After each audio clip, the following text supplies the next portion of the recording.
Keputusan Dewan Kehormatan Penyelenggara Pemilu yang menjatuhkan sanksi kepada Komisioner KPU karena melanggar kode etik atas pencalonan Gibran berpotensi menggerus kepercayaan publik terhadap proses pemilu. Keraguan terhadap penyelenggara yang berulang kali melanggar etik dikhawatirkan melemahkan legitimasi hasil pemilu 2024. Sore ini kita akan membahasnya dengan pakar hukum pemilu FHUI Titi Anggraini, Jubir TKN Prabowo Gibran Wihadi Wianto, dan mantan Ketua KPU Ilham Saputra. Selamat sore Mbak Titi, Bang Ilham, dan juga Pak Wihadi. Sore, Pak Ilham, Pak Wihadi. Saya mau ke Mbak Titi terlebih dahulu ya. Mbak Titi, apa sebetulnya dampak putusan DKPP yang menyebut bahwa KPU melanggar etik terhadap pencalonan Gibran? Meskipun dianggap sah, tapi di mata publik ini mendelegitimasi nggak pencalonannya seorang Gibran? Ya, tentu saja Mbak Nana, ini menambah panjang kontroversi dan juga spekulasi terkait dengan Pilpres 2024. Jadi ini bisa dikatakan pelanggaran etikanya itu ganda ya, melibatkan Mahkamah Konstitusi dan juga melibatkan KPU. Di Mahkamah Konstitusi terkait dengan pelanggaran etika berat yang berdampak pada putusan MK-MK, ternyata selesai putusan MK-MK, walaupun MK-MK menyatakan tidak ada problem konstitusionalitas terkait dengan putusan, karena MK-MK hanya menangani persoalan etik, ternyata tindak lanjut dari putusan MK-nya pun bermasalah secara etik. Karena menurut DKPP yang semestinya KPU melakukan perubahan peraturan KPU, justru itu tidak dilakukan secara responsif. Meskipun DKPP serupa dengan MK-MK Mbak Nana sebenarnya. Karena di halaman 188 putusan DKPP menyatakan bahwa memang KPU harus melaksanakan putusan MK nomor 90. Nampaknya memang DKPP ingin bermain pada zona aman ya, tidak menyentuh persoalan konstitusionalitas pencalonan, tapi dia bicara soal tindak lanjut putusan MK. Tapi kemudian dia menyatakan prosedur yang dilakukan oleh KPU itu bertentangan dengan hukum administrasi tata kelola tahapan pemilu. Dan oleh karena itu KPU dianggap melanggar kepastian hukum dan tidak profesional, bisa dikatakan begitu. Apa implikasinya? Bisa jadi secara legal segala sesuatunya akan tetap legal. Tapi persoalan legitimasi akan selalu menjadi pekerjaan rumah terkait dengan pencalonan Gibran. Apalagi kemudian dialektika hukumnya di antara pakar hukum administrasi bisa bergulir. Karena kenapa? Misalnya di dalam Undang-Undang Administrasi Pemerintahan, Undang-Undang Nomor 30 Tahun 2014 disebutkan sebuah keputusan pejabat pemerintahan itu bisa gugur kalau salah prosedur. Nah, ini kan pendaftaran dan segala macam prosesnya itu ternyata terbukti dilakukan ketika peraturan KPU belum diubah. Sementara pengaturan di internal KPU sendiri melalui peraturan KPU Nomor 1 Tahun 2022 tentang tata cara pembentukan peraturan KPU, tindak lanjut atas putusan Mahkamah Konstitusi atau pengadilan yang mengubah undang-undang pemilu harus diikuti dengan perubahan peraturan KPU. Jadi nanti ini akan menggeser kembali Mbak Nana perdebatannya ke ranah administratif. Karena DKPP bekerja pada ranah etika, lalu kemudian administratifnya tentu saja tidak bisa dilarang orang-orang yang akan terus ya mendebatkan dan mendiskursuskan soal aspek pencalonan Gibran ini dari sisi ranah hukum administrasi begitu. Dan tentu saja kalau soal kepercayaan ini akan terus bergulir menjadi kontroversi ya, seperti yang saya sudah sampaikan, karena seolah-olah pelanggaran etiknya itu kuadrat ya, walaupun melibatkan institusi yang berbeda begitu. Baik, jadi untuk kepercayaan tentu saja ada delegitimasi ya di mata publik begitu ya atas pencalonan Gibran, dan ini akan bergulir juga ke persoalan hukum administrasi. Begitu ya Mbak Titi, saya mau ke 02 nih, apakah kemudian TKN 02 Pak Wihadi tidak khawatir bahwa putusan DKPP membuat publik meragukan, mendelegitimasi pencalonan cawapres Anda Mas Gibran, dan ini akan bergulir ke hukum administratif tadi karena ada beberapa pandangan dari pakar hukum administrasi? Justru kalau kita melihat di sini bahwa sebenarnya keputusan DKPP itu menguatkan keputusan MK nomor 90. Nah, ini jangan dilihat terbalik.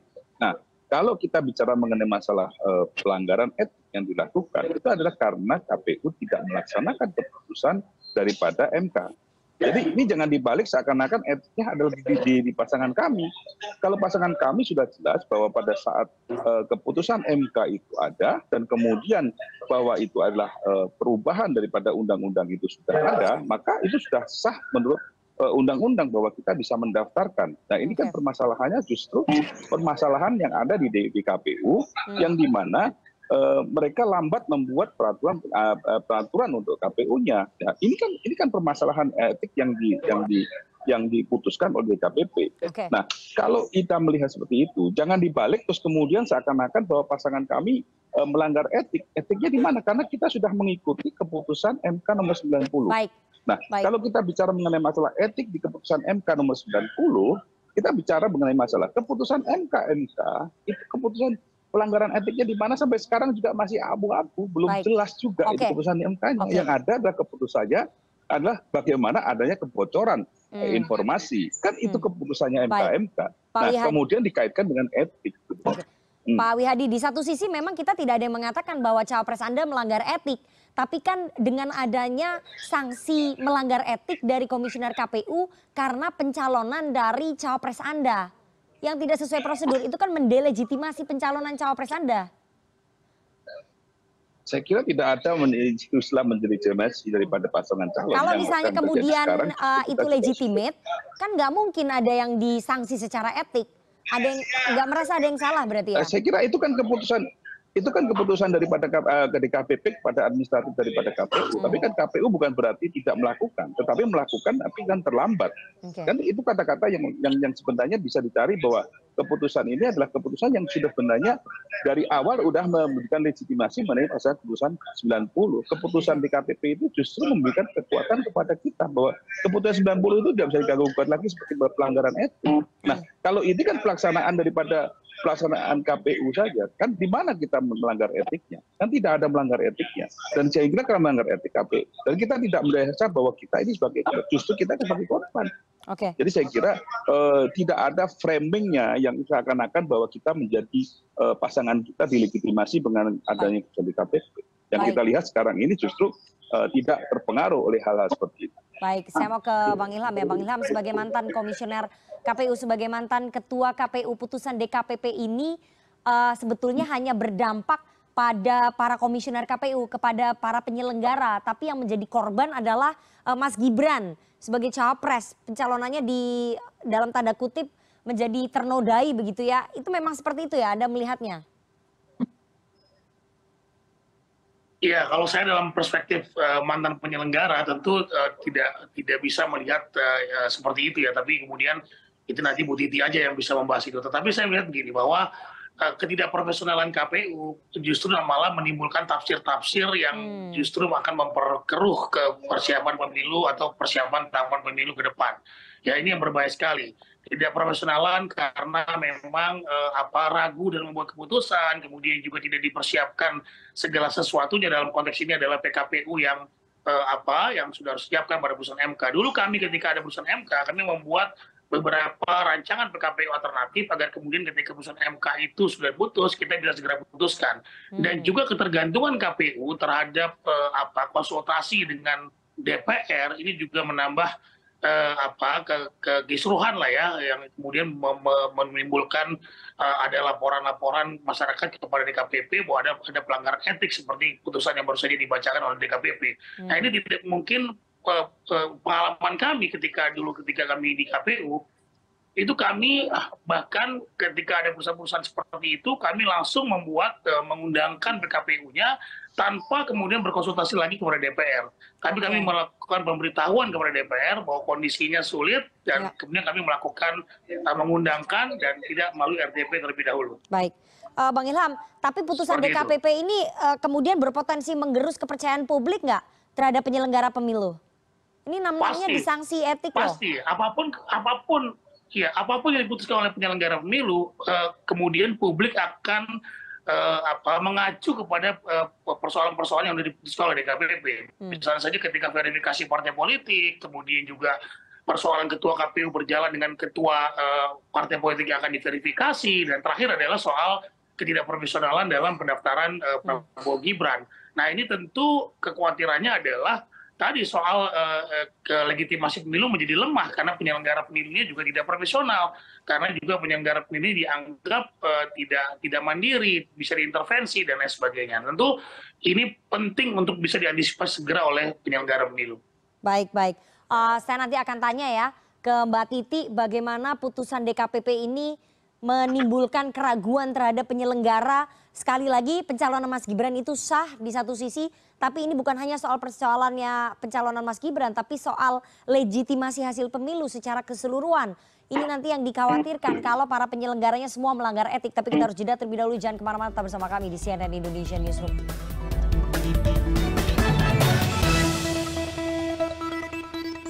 Terima kasih Anda masih bersama kami di CNN Indonesia Newsroom dan kita akan melanjutkan perbincangan kita. Komisioner KPU terkena sanksi legitimasi pemilu lemah.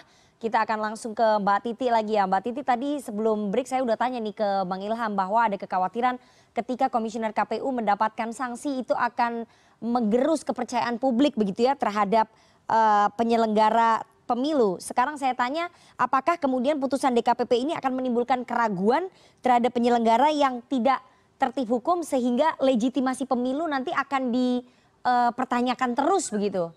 Ini udah melanggar, penyelenggaranya melanggar etik, pemutus perkaranya hakim MK juga melanggar etik. Ini bagaimana kemudian? Mbak Nana, penyelenggara pemilu itu tidak melanggar etik saja, selalu dipersoalkan. Namanya dia bekerja di arena kontestasi dan kompetisi merebut kekuasaan. Jadi dalam hal itu makanya kemudian kredibilitas dan integritas dia itu bisa dikatakan harus paripurna ya. Makanya disediakan lembaga penegak etik. Bahkan dalam studi kepemiluan itu ada ahli kepemiluan namanya Holly Ann Garnett menyatakan kredibilitas dan integritas pemilu itu dibentuk setengahnya oleh integritas penyelenggara pemilu. Karena kenapa? Karena pengaruh dan juga otoritas dia yang sangat besar. Suara kita ini kan dipungut, dihitung, dikonversi oleh mereka. Jadi kalau ada keraguan terhadap integritas dan kredibilitas mereka, itu efek ikutannya akan kemana-mana. Keraguan itu akan bisa tereskalasi, dihubung-hubungkan, dikait-kaitkan dengan persoalan yang bahkan bisa jadi tidak berhubungan dengan penyelenggara dan penyelenggaraan pemilu.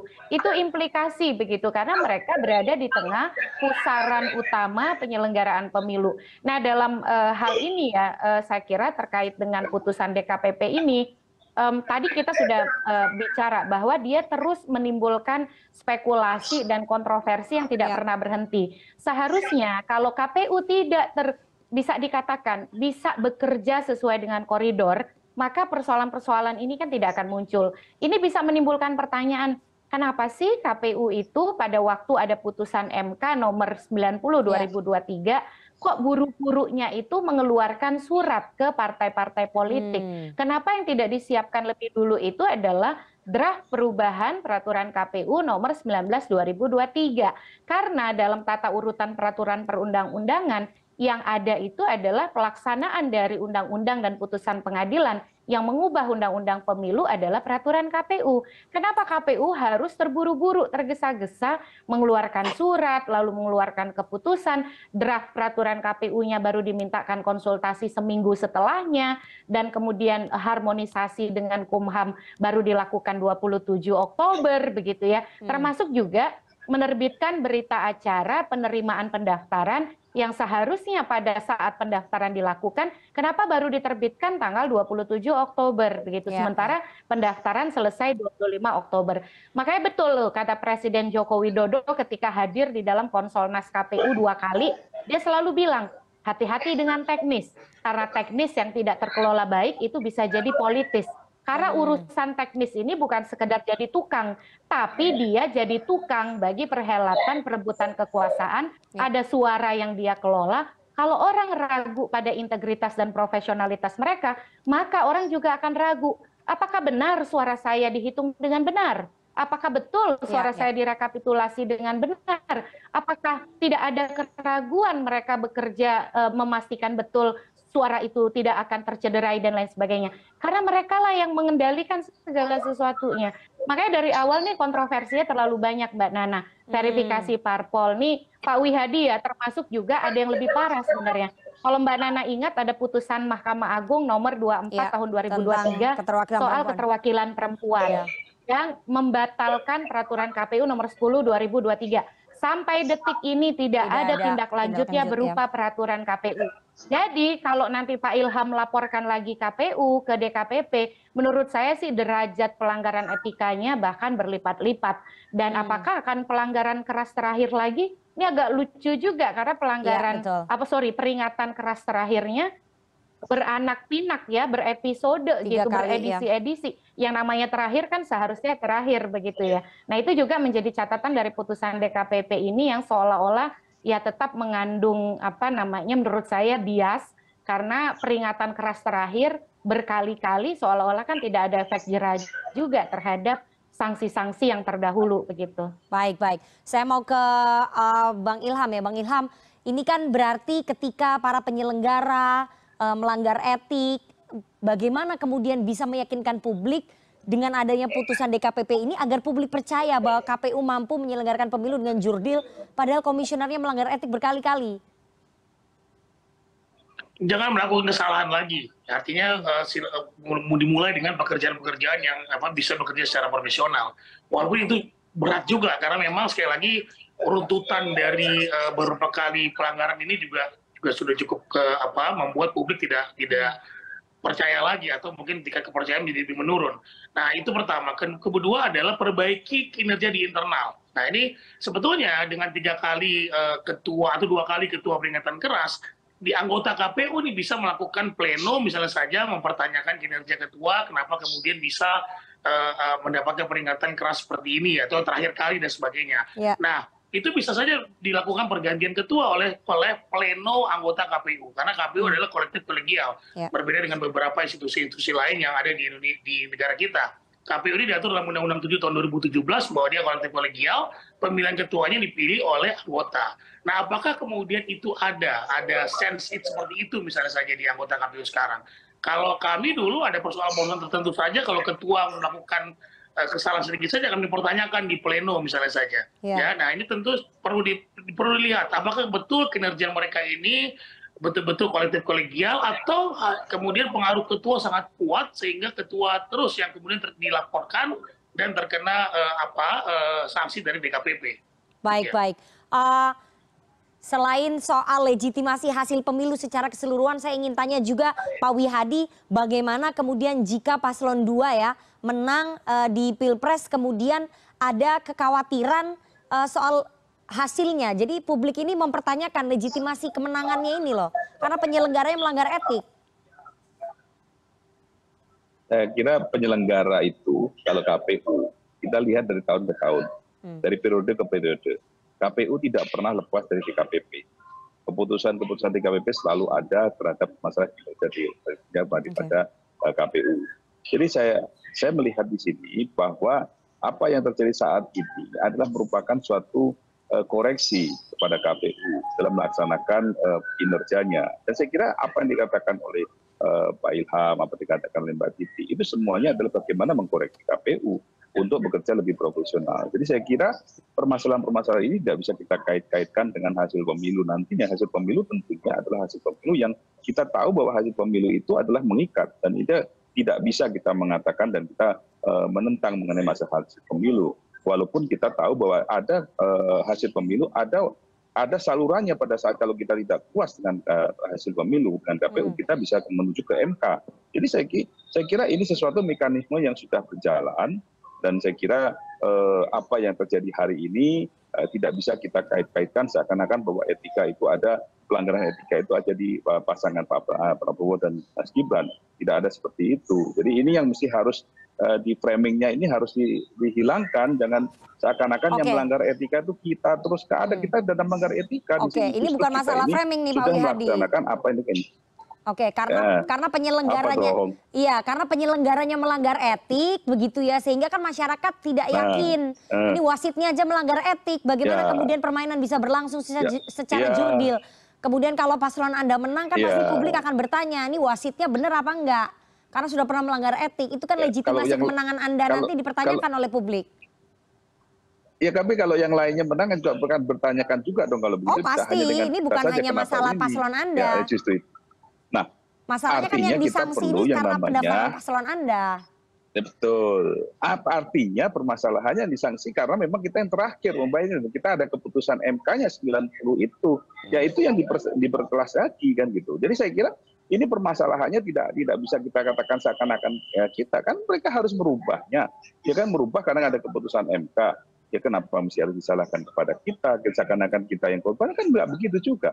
Jadi kita jangan melihatnya terbalik-balik seperti itu, gitu kan. Bahwa keputusan DKPP kita tahu bahwa keputusan DKPP tidak hanya sekali. Ya. Dari periode-periode lalu itu pasti ada keputusan DKPP tentang kinerja DKPU. Jadi kita melihat bahwa ini ada sesuatu hal yang memang harus diperbaiki. Di negara ini kan tidak ada satu instansi pun yang perfect, yang tidak pernah ada yang namanya tidak pernah ada melakukan kesalahan. Semuanya pasti melakukan kesalahan, siapapun itu. Di kementerian manapun selalu ada. Dan inilah yang terjadi bahwa saat ini kalau ini ada DKPP. Baik. Nah kalau misalnya mengenai masalah hasil pemilu kita bicara lain lagi. Kita nanti ada salurannya kalau memang tidak puas ya ada ke PMK juga kan. Baik, jadi kita bisa melakukan gugatan MK. Oke, bicara soal gugatan MK ya, saya mau ke Mbak Titi ini terakhir. Mbak Titi, apakah dari segi hukum sanksi DKPP ini bisa menjadi bahan gugatan ke Bawaslu atau ke MK jika nanti paslon 2 menang? Karena ada beberapa pandangan ternyata dari pakar hukum. Iya, saya sudah mendengar dan juga membaca ya beberapa catatan dari teman-teman yang mempersoalkan administrasi. Karena memang begini Pak Wihadi, di pasal 66 Undang-Undang Administrasi Pemerintahan, Undang-Undang 30 2014 itu disebutkan bahwa sebuah keputusan itu bisa batal kalau dia kemudian cacat prosedur. Nah dialektikanya nih sekarang prosedur yang sudah berlangsung selama ini menerima pendaftaran tanpa perubahan peraturan KPU, lalu memberikan dokumen atau berita acara pendaftaran, penerimaan pendaftaran melampaui tanggal pendaftaran, apakah itu dianggap sebagai prosedur yang cacat ataukah prosedur itu sudah serta-merta terkoreksi ketika peraturannya diubah melampaui ketika pendaftaran diterima? Karena posisinya adalah walaupun ada putusan Mahkamah Konstitusi, putusan Mahkamah Konstitusi itu belum diadopsi di dalam peraturan KPU yang digunakan oleh KPU sebagai basis menerima pendaftaran. Nah, diskursus hukumnya itu ada di sana begitu ya. Jadi, nah siapa yang akan kemudian paling punya otoritas untuk menentukan benar tidaknya? Ya tentu saja pihak-pihak berwenang, yaitu dalam hal ini ada dua pihak. Kalau ada yang mencoba ke Bawaslu, berarti Bawaslu. Kalau ada yang mencoba ke Pengadilan Tata Usaha Negara, kalau Undang-Undang Administrasi Pemerintahan itu kan yang bisa membatalkan karena ada cacat prosedur, salah satunya selain dari atasan yang langsung ya, atau yang menerbitkan langsung, bisa juga dari pengadilan. Saya kira ini tetap akan ada yang mencoba, Pak. Namanya juga kompetisi ya, Mbak Nana, Pak Ilham. Yang namanya kompetisi akan selalu ada yang namanya itu orang yang mencari cara untuk memuaskan rasa mencari keadilannya begitu ya. Kalau kita kan biasanya prinsipnya justice in many room gitu ya, keadilan itu ada dalam banyak ruang, tapi beberapa pihak ada juga yang berprinsip many room to justice gitu ya. Jadi banyak ruang untuk mendapatkan keadilan. Nah, ini yang ya konsekuensi karena celahnya dibuka. Coba pada waktu itu misalnya betul diperhitungkan dengan matang, menimbang banyak aspek hukum. Ya di mana-mana sebenarnya karena ada peraturan pelaksanaan dari undang-undang yang sudah dibatalkan. Betul tuh kata Pak Ilham, di pemilu-pemilu sebelumnya KPU-nya melakukan terobosan hukum, progresivitas hukum dengan ketika putusan pengadilan itu kan sudah terang benderang, sudah pasti tidak ada tafsir karena dia benar sampai kemudian dicabut oleh putusan pengadilan lain. Ya jadi harusnya segera diubah begitu. Dan nanti ketika misalnya ada reses di DPR dan lain sebagainya, di tatip DPR itu bisa untuk segera namanya merespon kalau ada kondisi-kondisi emergensi atau bahkan di pembelajaran era Pak Ilham, pemberitahuan, karena yang dilaksanakan itu putusan pengadilan yang sudah pasti, yang sudah terang benderang, tidak ada tafsir lain. Nah itu yang kemarin itu nampaknya nggak tahu kenapa ya, padahal Ketua KPU ini kan doktor hukum tata negara, begitu mestinya hal-hal seperti itu tidak luput dari pertimbangan hukum, apalagi Mbak Nana, ini bukan sekali saja KPU tidak melaksanakan putusan pengadilan. Tadi kita sudah sempat ya, ada 2 putusan pengadilan yang tidak diikuti perubahan peraturan KPU. Yang pertama itu soal pencalonan perempuan dan yang Betul. kedua pencalonan mantan terpidana di Iya. pemilu itu juga tidak ada perubahan peraturan KPU-nya. Jadi Pak Wihadi juga perlu nih nanti memanggil KPU untuk dilakukan evaluasi ya karena bagian dari pengawasan DPR. Komisi begitu. 2 itu nanti. Oke, kita lihat nanti bagaimana apakah ada gugatan kalau misalnya nanti pasangan Prabowo Gibran menang pemilu, kemudian akan ada gugatan berdasarkan dari hasil putusan DKPP yang memberikan sanksi kepada komisioner KPU karena dianggap melakukan pelanggaran secara administrasi, karena sekali lagi itu pasti namanya juga politik ya Mbak Titi ya, semua ruang, semua kesempatan, semua peluang juga pasti digunakan untuk meraih keadilan. Kita lihat nanti bagaimana. Kurang dari 1 minggu lagi jelang pencoblosan, kita berharap penyelenggara pemilu betul-betul bisa menjalankan tugasnya ya dan mematuhi tata tertib, tidak melanggar etik lagi karena masa depan demokrasi kita, masa depan pemilu kita bergantung sekali kepada para penyelenggara. Terima kasih 3 orang narasumber yang sudah bergabung pada sore hari ini. Saya selalu Bapak Ibu. Terima kasih Nana. Terima kasih, Mbak Titi.